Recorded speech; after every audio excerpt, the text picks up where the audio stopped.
Start, stumble, facepalm, learn, grow, experiment, fail, start again, adapt, still fail, bang your head against something hard, persevere, adapt, fail again, cry, drink, fuck it, watch late night infomercials, briefly consider a job working from home, earning $10,000 in your spare time.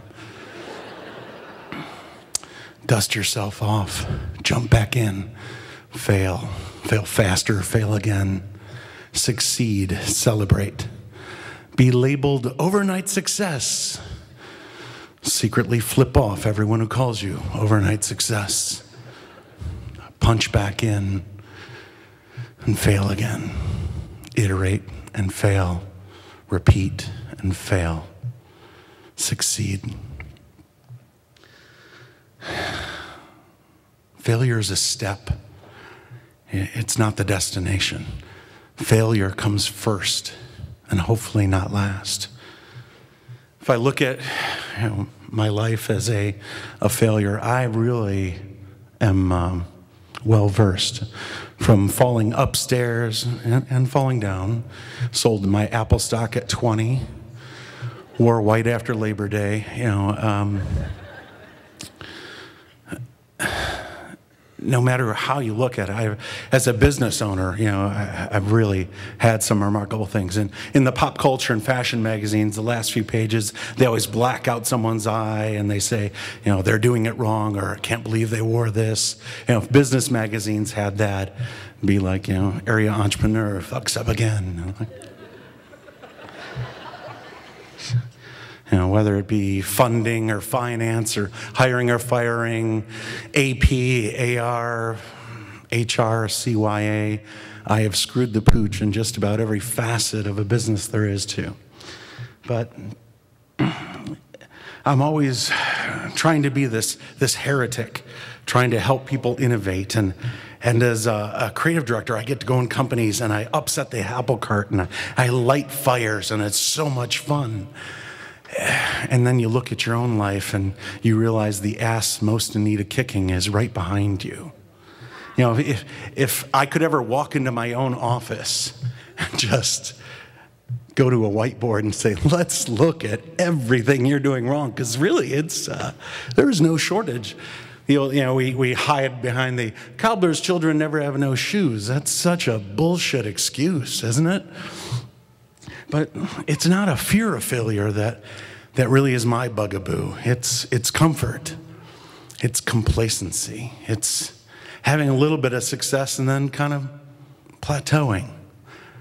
And to kind of look at it from a couple of specific examples, starting in my career in advertising, I worked for big firms and little firms, and was kicked out of just about everywhere as a writer, a designer, a coder, a creative director, a strategist. Didn't matter what I was doing.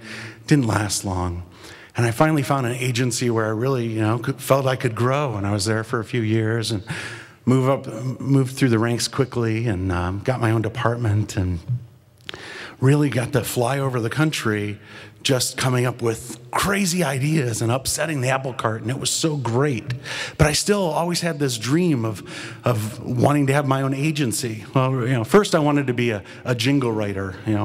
Music to me as a child was get on the right track to 9 Mile and Mac, or here dog, come on dog, man dog, I want you all calm down to Telegraph Road, get a good deal. So that was my first advertising dream. It didn't work out so well, but I wanted to have this agency. So while I'm working for the 8th biggest marketing firm in the world, and I'm having a ball, but I still start my own company. And I'm like, I am gonna start the coolest agency in the world. But then you get your paycheck and your expense check, and you're flying around, and like, this is nice.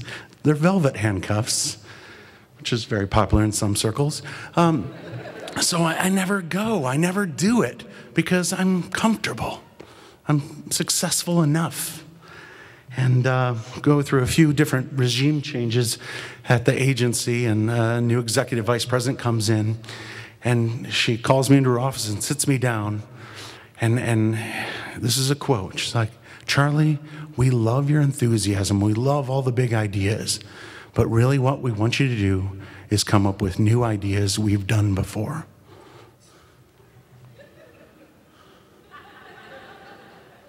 So right there is like, that's the world screaming, Charlie, here's your chance. No more. Go live your dream. But the paycheck comes. And I just kind of waste away in the corner, waiting. And 9/11 happens.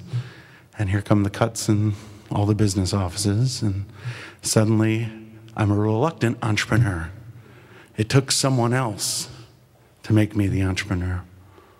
But I learned my lesson now, so we get the company, and me and a couple partners, I'm full-time, they're still working where they work, and in a year, I've gotten back to where I'm making a good living again, things are nice.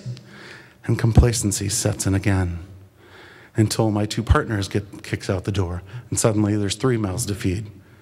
And you know what? Accidentally, we grow the accounts, we get more work. Company slowly grows up to about 10 people. Then 2008 hits. And complacency doesn't really mean comfort here, because now we're not making money. We're fighting all the time about this is the right way, this is the right way, and we are miserable and we're at each other's throats. But still, I can't leave. This is my home, this is my agency. And so we fight and we're miserable. Until one of our clients saves the day by saying, I either want to buy you or I'd like to join the firm. And they look at the books and say, yeah, I'm not doing that. So it took, again, an outside influence to break up what wasn't working and move me out. So then another restart a couple of years ago. And so got back up, took me some time, got back to where I was. And again, that damn plateau that looks an awful lot more like a couch.